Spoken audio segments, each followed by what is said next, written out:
শুভ সকাল আমার প্রিয় বন্ধুরা। এখন বাজে সকাল 9:30 মতন, তাই একটু চা বানিয়ে নিচ্ছি। এরই মাঝে কিন্তু তোমাদের দাদা ভাই ডিউটি চলে গেছে, আর বড় মেয়েও গেছে স্কুল। আর এখন থেকে তোমাদেরকে সাথে নিয়ে আমি ভিডিওটি শুরু করলাম। আশা করি যে সকল বন্ধুরা আমার যেখান থেকে দেখছো সকলেরই খুব ভালো লাগবে। বেলা যেহেতু 9:30 মতন বেজে গেছে, আর ঘড়ির কাঁটাও যেহেতু ঘুরে যাচ্ছে, ভাবলাম আর দেরি করব না, তাহলে চাটা খেয়ে এবার সংসারের কাজকর্মগুলো হাতে লাগিয়ে দিই। আর এখনো যদি চাটা না খাই, বাদ বাকি যে কাজকর্মগুলো পড়ে আছে কিন্তু ওগুলো করার এনার্জিটাও পাবো না, তার জন্য আগে চাটা বানিয়ে নিলাম। সকালবেলা বাসি ঘরটা একবার ঝাড়ু লাগিয়ে নিয়েছিলাম, কিন্তু আবারও দেখলাম একটু নোংরা হয়ে গেছে, ওই জন্য ঝাড়ুটা লাগিয়ে নেবো। ঝাড়ুটা ভালো করে লাগানোর পরেই কিন্তু আবার আমি ঘরটাকে মুছে নেব। আসলে ভালো করে ঝাড়ুটা না লাগালে কিন্তু আমরা যখন ঘরটা মুছবো না, সেই ঘর মোছার লাতার মধ্যে কিন্তু সেই নোংরাগুলো আসে, আর তখন কিন্তু মুছতে আমাদের একটু লেট হয়। তার জন্যই কিন্তু আমরা যদি ঘরটাকে খুব ভালো করে একদম নিট করে ঝাড়ুটা লাগিয়ে নিই, কিন্তু মুছতে তখন একটু সুবিধাই হয়। ওই জন্য আমি প্রত্যেক দিনই কিন্তু ঘর মোছার আগে একবার হলেও একটু হালকা করে ঝাড়ুটাকে লাগিয়ে নিই। তবে কিন্তু ঘর মোছার আগেও কিন্তু আমি ভেবেছি বেডরুমে যে র্যাক গুলো আছে ওইগুলো একটু ভালো করে পরিষ্কার পরিচ্ছন্ন আজকে করে নেবো। এই যে চেয়ারের মধ্যে কতগুলো জামা কাপড় তোমরা দেখতে পাচ্ছ, ওর মধ্যে কিন্তু বিছানার চাদরও রয়েছে। আজকে একটু বিছানার চাদরটা চেঞ্জ করে নিয়েছি, নিয়ে ওটা ভাবলাম আজকে কেচে দেবো। ওই জন্য যেগুলো কাচবো আর কি সেগুলো চেয়ারের মধ্যে রেখে দিয়েছি।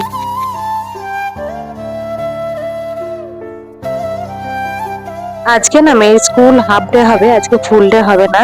আজকে হাফ স্কুল হয়ে কিন্তু মেয়ের এবার গরমের যে ছুটিটা বা ফাইনাল এক্সামের পর যে ছুটিটা, ওটা কিন্তু একবারে দিয়ে দেবে। তাই কাজকর্মগুলো হাতের একদম সেরে নিয়ে কিন্তু মেয়েকে আনতে যেতে হবে। মেয়েকে 12:30টার সময় কিন্তু ছুটি হবে, সেই সময় করে গিয়ে কিন্তু নিয়ে আসতে হবে। ছোট মেয়েকে কিন্তু ঘুম পাড়িয়ে দিয়েছি, ঘুম পাড়িয়ে দিয়ে কিন্তু এইসব ক্লিনিং কাজে হাত দেবো। নাহলে কিন্তু ও এটা ওটা আমি পারতাম এখান থেকে পরিষ্কারের জন্য, ও কিন্তু সেইগুলোকে নিয়ে আরো বিরক্ত করতো, আর কাজটা করতেও কিন্তু আমার অনেকটা সময় লাগতো। তার জন্য ওকে ঘুম পাড়িয়ে দিয়ে কিন্তু আমি একদম এইগুলোকে ভালো করে মোছামুছি করে আবার জায়গার মতন সাজিয়ে ঠিকভাবে রেখে দেবো। আসলে কি বলতো, ছোট বাচ্চা, এবার ও তো হাত পেয়ে গেছে, খাটের মধ্যে দাঁড়ালে এখানটা হাত পায়, সামনে যেগুলো পায় টেনে টেনে বিছানায় নামায়। আবার আমিও হয়তো তাড়াহুড়োর ক্ষেত্রে বা আমার বড় মেয়েও কখনো তাড়াহুড়োর ক্ষেত্রে ওখানটা সামনেটা রেখে দেয়, মানে এই জন্যই আর কি এই তাকগুলো আর কি অগোছালো হয়েই থাকে। আর এই টেডিগুলোকে ভেবেছি দেশ যাওয়ার আগে কিন্তু একবার একে সার্ফ দিয়ে ভালো করে কেচে ওয়াশ করে নেবো, নালে কিন্তু এগুলো মানে নোংরা হয়, আসলে এটা হাত ওটা হাত দেয়। তারপরে হচ্ছে যে কখন এখানে পড়ে থাকে ওখানে পড়ে থাকে, আবার একবার তো খাবার খাওয়া মানে খেতে খেতে ওর মধ্যে একটু আধটু লাগিয়েও দেয়। তো ওই জন্য ভেবেছি দেশ যাওয়ার আগে একবারে ভালো করে সার্ফ দিয়ে ভিজিয়ে 2-1 দিন আগে ভালো করে রোদ্রে শুকিয়ে নিয়ে আবার ভালো মতন রেখে দেবো। আসলে এইসব পরিষ্কার পরিচ্ছন্ন করতে একটু সময় লাগে, আর তার জন্যই কিন্তু ছোট মেয়েকে ঘুম পাড়িয়ে দিয়েছে, দিয়ে এইসব কাজকর্মে একদম হাত লাগিয়েছি। কাল রাত্রে কিন্তু প্রচন্ড পরিমাণে গরম ছিল, তবে কিন্তু ঘরের মধ্যে 2-1টা মশাও এসেছিল, যার কারণে রাত্রে মশারি খাটিয়েছিলাম, কিন্তু জানি না তবু কেন ছোট মেয়ের গালের দিকে 2-1টার মতন মশা কামড়েছে। তবে কিন্তু আমি প্রত্যেক দিনই চেষ্টা করি যে সন্ধ্যের একটু আগে করে জানালা দরজাগুলো ভালো করে বন্ধ করে দেয়া, নাহলে কিন্তু সন্ধ্যের সময়টাই করে কিন্তু বড্ড মশা কিন্তু ঘরের ভেতর ঢুকে আসে। তার জন্য আর কি সন্ধ্যাবেলা বন্ধ করি, কিন্তু যাই হোক কালকে কিছু হয়তো ব্যতিক্রমের কারণে 2-1টা মশা এসে গেছে। আর আমি ওপরের তাকটা ভালো করে ক্লিন করে নিয়েছি, করে পুতুলগুলোকে ভালো করে উপরে তুলে দিলাম, আর দেখো এইগুলোও ভালো করে গুছিয়ে রেখে দিলাম। কিন্তু আমি জানি এটা মানে কিছুক্ষণের জন্যই, তবুও মন মানে না, তবু চেষ্টা করি আমি প্রতিনিয়ত 1-2 দিন ছাড়া একটু ভালো করে মোছামুছি করে নিতে। আর এইদিকে আমার অতি পছন্দের জিনিসটাকে মুছবো না তা তো আর হয় না, তাই ভাবলাম এটাকেও সাথে একটু মোছামুছি করে নিই। আসলে এই ঘড়িটা কিন্তু মানে খুবই ভালো লাগে আমার, আর একদমই মানে খুব পছন্দের জিনিস আর কি, ঘরের লুকটাকেই খুব মানে অন্যরকম করে দেয় আর কি। তো তাই আমি চেষ্টা করি এটাকেও খুব যত্ন সহকারে মোছামুছি করে রেখে দেওয়া। যে সকল বন্ধুরা এখনো পর্যন্ত ভিডিওটি দেখছো, আশা করি সকলেরই ভীষণ ভালো লাগছে। তবে আমার চ্যানেলে নতুন বন্ধু হলে প্লিজ চ্যানেলটিকে সাবস্ক্রাইব করে আমার পাশে থাকবে, যাতে পরবর্তী ভিডিও কিন্তু সবার আগে তোমাদের কাছে পৌঁছে যায়। যখন আমি আমার ছোট মেয়েকে নিয়ে আসি তখন প্রায় 2.5 মাস মতন কি 3 মাস মতন হবে, কিন্তু আজ সেই মেয়ের 1 বছর পূর্ণ হয়েও 2-3 মাস চলছে। বেশ একটা অন্যরকম অনুভূতি আমার মনে হয় যে নিজের হাতে করে নিজের মেয়েকে মানুষ করার যেই মানে এই যে অনুভূতিটা না, এটা কারোর সাথে হয়তো শেয়ার করা যাবে না। তবে আমি যখন ছোট মেয়েকে নিয়ে প্রথম আসি এখানে, তখন কিন্তু আমার শ্বশুর শাশুড়ি আমার সাথে এসেছিলেন। তো ওনারা ছিলেন 2 মাস মতন ছিলেন, তারপরে ওনারাও চলে গেছেন। যেহেতু দেশের মানুষ, সেহেতু বিদেশে তো মানে মন পড়া একটা বিশাল বড় ব্যাপার। এই জিনিসটা আমরাও বুঝি। আসলে যখন আমিও প্রথম বাইরে আসি, আমারও যেন ঠিক একটা অস্বস্তি ফিল। আর ওই যে মানে দেশের যে সকল জিনিসকে মিস করা, সেটা আর কি মানে বলে বোঝানো যাবে না। তো সেরকম একটা হয়তো মা বাবার মনের মধ্যে হচ্ছিল, যার কারণে 2 মাস থেকে মা বাবাও দেশে চলে গেছে। তারপরে কিন্তু পুরো সংসারটা তোমাদের দাদা ভাই আর আমি 2 মেয়েকে নিয়েই প্রায় 1 বছর মতন নিজেরা কাটিয়ে দিলাম। হয়তো তোমাদেরকে বলছি আমি 1 বছর কাটিয়ে ফেলেছি, কিন্তু এই 1 বছরের মধ্যে কিন্তু অনেক ঝাপটা গেছে। তখন কিন্তু আমরা 2 জনেই 4 হাত দিয়ে পুরো সংসারটাকে একসাথে মেনটেন্স করছিলাম। আর তার জন্যই আমাদের অসুবিধাটা আর এতটা অসুবিধা মনে হয় নাই। তার জন্য হয়তো আজকের এই দিনটা চলে এসেছে তাড়াতাড়ি। যখন ছোট মেয়েকে নিয়ে বাইরে আসবো বলে চিন্তা ভাবনা করলাম, তখন কিন্তু পরিবারের সকলেই বারণ করেছিল, বলেছিল একদম যেও না, আসলে একা তুমি ওখানে পেরে উঠবে না। 2 বাচ্চাকে নিয়ে কিন্তু মানুষ করাটা এতটা সহজ নয়। তারপরে 2-1 বার কিন্তু আমারও মনে হয়েছিল যে সত্যিই কি আমি পারবো, জানি না তবে কতটা পারবো কিনা, তবে হ্যাঁ আমি চেষ্টা করব।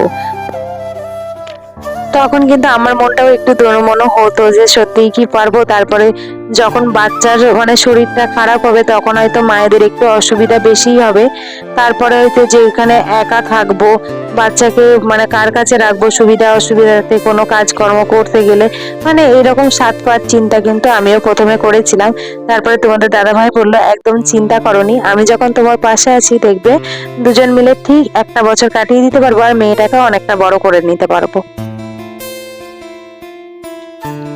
আর আজ কিন্তু তাই হয়েছে। কিভাবে যে দিনগুলো, সপ্তাহগুলো, মাসগুলো, পুরো বছরটা এক এক করে কাটিয়ে ফেললাম বুঝতেই পারিনি। তবে কিন্তু যেই অপুসোনাকে একদম ছোট নিয়ে এসেছিলাম, সেই অপুসোনা আজকে কিন্তু হাঁটতে পেরে গেছে। সবাই বলেছিল যে 6 মাস মতন হয়ে যাক, তারপরে যাবে। 6 মাস হয়ে গেলে একটু বড় হয়ে যাবে, তখন কিন্তু তোমার নিজেরই সুবিধা হবে।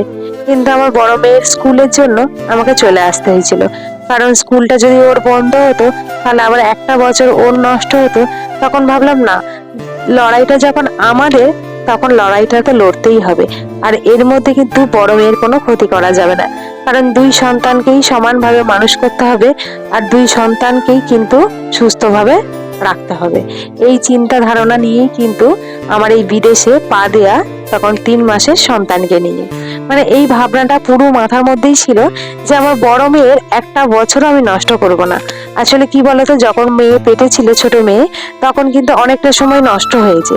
6 মাস 7 মাসের তো স্কুলটা মানে কমপ্লিট করতেই পারলো না, প্রায় 6 মাস মতন স্কুল গিয়েছিল। আর আমি 7 মাসে না 8 মাসে প্রেগনেন্ট ছিলাম, তখন দেশ চলে গিয়েছিলাম। সেখানে 3-4 মাস মতন তো গ্যাপ হয়েই গেল। তো তারপরে আবার আমার মেয়ে হওয়া পর্যন্ত 3 মাস, প্রায় 6 মাস মতন ওর গ্যাপ হয়ে গিয়েছিল। তাই ভেবেছিলাম না, আর একটা দিনও কিন্তু ওর জন্য নষ্ট করা যাবে না এই বছরটায়। তো সেরকম ভাবনা চিন্তা নিয়ে কিন্তু একদম এখানে চলে এসেছিলাম। রাধা মাধবের আশীর্বাদে আর তোমাদের সকলের ভালোবাসায় কিন্তু আমি 1 বছর পুরো কাটিয়ে উঠলাম। তো যাই হোক, জীবনের অনেক গল্পই তো তোমাদের শেয়ার করলাম। দেখো আমি কিন্তু একেবারে চলে এসেছি ছাদে। তোমাদের সাথে গল্প করতে করতে কিন্তু আমি অনেকগুলো কাজ কমপ্লিট করে নিয়েছি। আর দেখো ছাদে এলাম, আর ছাদটা তোমাদের সাথে শেয়ার করবো না চারদিকের ভিউটা, তা তো আর হয় না, তার জন্য একটু ভিডিও বানাচ্ছিলাম। আর দেখো ভীষণ পরিমাণে রোদ উঠেছে, আর দেখো হাওয়াটাও মনে হয় দিচ্ছিল, তবে এখন হাওয়াটা বন্ধ হয়ে গেছে। তার জন্য কিন্তু অনেকগুলো জামা কাপড় উড়ে কিন্তু পড়ে গেছে। ছাদ থেকে একদম চলে এসেছে, আর ভীষণ গরম লাগছে, তবে এখনো পর্যন্ত পুজোটা করা হয়নি। আসলে তোমাদেরকে তো বলতেই ভুলে গেছি, আমার বলাটা একদম প্রথমেই উচিত ছিল। যাই হোক, তো আজকে সকালবেলা না মেয়েকে দুধ খাওয়াতে গিয়ে একদম সকালবেলা তো মেয়ে গায়ের মধ্যে একটু বমি করে দিয়েছিল। তো একটু না অনেকটাই বমি করেছিল, যার কারণে কিন্তু আমি একদম রান্না বান্না বসিয়ে দিয়ে তোমাদের দাদাভাইকে রান্না বান্না দেখতে বলে দিয়ে আমি কিন্তু স্নান করে নিয়েছিলাম। যার কারণেই কিন্তু আমি আর দেখতেই পাচ্ছ যে একই নাইটি পরে আমি আবারও ফুল তুলতে চলে এলাম পুজো করব। তো তার কারণেই আর কি, যে সকালবেলা একদম স্নান টান সেরে নিয়েছি, যদি বিকালের দিকে মনে হয় আরো একটু স্নান করতে পারি। মেয়ের খিচুড়িটা কিন্তু আমি বসিয়ে দিয়েছি, আজকে একটু খিচুড়ি বানিয়েছি। কালকে তোমাদের দাদাভাই বাজার গিয়েছিল, বাজার থেকে সমস্ত রকম সবজি নিয়ে এসছে, তাই ভাবলাম খিচুড়ি তো অনেকদিন বানানো হয় না, তো বানানো যাক। ঠাকুরের বাসনগুলো একটু মেজে ধুয়ে পরিষ্কার করে নেবো। আসলে কি বলতো, তেল চিটচিটানি ভাব হয়ে যায়, আর একটু কাঁসারের জিনিসপত্রকে যদি রোজের পরিষ্কার রাখা যায় না, বেশ জিনিসটা চকচকে থাকে। তার জন্য আর কি একটু সার্ফ দিয়ে পরিষ্কার করব। তেঁতুল থাকলে ভালো হতো, তবে তেঁতুলটা না একদমই শেষ হয়ে গেছে, ওই জন্যই আর কি সার্ফ দিয়ে পরিষ্কার করে নিচ্ছি। এখনো কিন্তু অনেক বড় কাজ একটা রয়েছে, সেটা হলো ছোট মেয়েকে ঘুম থেকে তোলা, ওকে স্নান করানো, ওকে খাবার খাওয়ানো। এই খাবার খাইয়ে কিন্তু তারপরে আমি যাব বড় মেয়েকে স্কুল থেকে আনতে। তামিলনাড়ুর প্রত্যেকটা দিন কিন্তু আমার এইভাবেই কেটেছে দুই মেয়েকে নিয়ে। আসলে কি বলতো, ছোট বাচ্চা থাকলে যে মানে একটার পর একটা কাজকর্ম আমাদের হাতের মধ্যে থাকেই, তার কারণে কখন দিন কখন রাত মানে কিভাবে যে চলে যায় সেগুলো আমরা একদম বুঝতেই পারিনি। তবে বড় মেয়ে যখন স্কুলে পড়তো না, তখন কিন্তু বছরে দুবারও দেশ গেছি। আসলে তখন তো হাত পাটা খোলাই ছিল, আর এখন কিন্তু হাত পাটা পরিপূর্ণভাবে বাঁধা। তার কারণে এখন মন চাইলেও কিন্তু আমরা সহজে দেশ যেতে পারি না। আর তখন কোনো স্কুলে পড়তো না, যখনই মন চাইতো বা কোনো অনুষ্ঠান সামনে পেতাম, তখন কিন্তু ইচ্ছা হতো দেশ যাওয়ার, আর তখন ইচ্ছাটাকে পূরণও করতে পারতাম। কিন্তু আজ আর সেই দিনটা নেই। আর আবার হয়তো মেয়েরা একটু বড় হলে তখন হয়তো হতে পারে, তবে এখন তো কয়েক বছর আর হবেই না। দেখো, তোমাদের সাথে গল্প করতে করতে কিন্তু অনেকটা সময় কাটিয়ে ফেলেছি, আর সংসারের কাজগুলো কিন্তু সারা হয়ে গেছে। এইখানে হচ্ছে তোমাদের দাদাভাই কালকে ফল এনেছিল, ভাবলাম ফলগুলো বার করা হয়নি, তো ঠাকুরের জন্য একটা ফল এখান থেকে বার করতে গিয়ে তখন মনে পড়লো। তার জন্য এখানে বার করে ভালো করে ফ্রিজে রেখে দেবো, যাতে ফলগুলো না শুকিয়ে যায়। আর একদিন যদি না ফ্রিজের মধ্যে রাখি, কিন্তু ফলগুলো এত গরমে না একদম শুকিয়ে যাবে।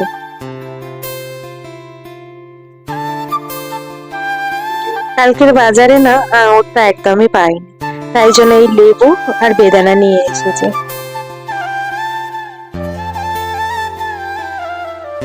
এখান থেকে একটা বেদানা আর দুটো বোতল লেবু বার করে রাখবো, যাতে মেয়েদেরকে দিতে পারি। আসলে ফ্রিজের ঠান্ডাটা একদম এখন খাওয়াতে চাইছি না, যেহেতু সর্দিটা এখনো হালকা পরিমাণে রয়েছে তার জন্য। আর এই যে খিচুড়িটা যেটা করেছিলাম, সবজিগুলো সমস্ত দিয়ে বানিয়েছিলাম।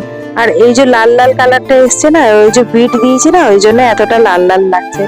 যাই হোক, এটাকে ভালো করে হাতের সাহায্যে মেশ করে নেবো, করে তারপরে মেয়েকে খাওয়াবো। এই যে কপাল থেকে টিপটা খুলে নিয়েছে, এই যে দাও দাও দাও, পড়ো তুমি, পড়ো তুমি, পড়ো। আচ্ছা, না হাঁটো, থাক থাক, দাও না, তুমি হাঁটো হাঁটো। খোকা বাবু যায়, লাল জুতো পায়।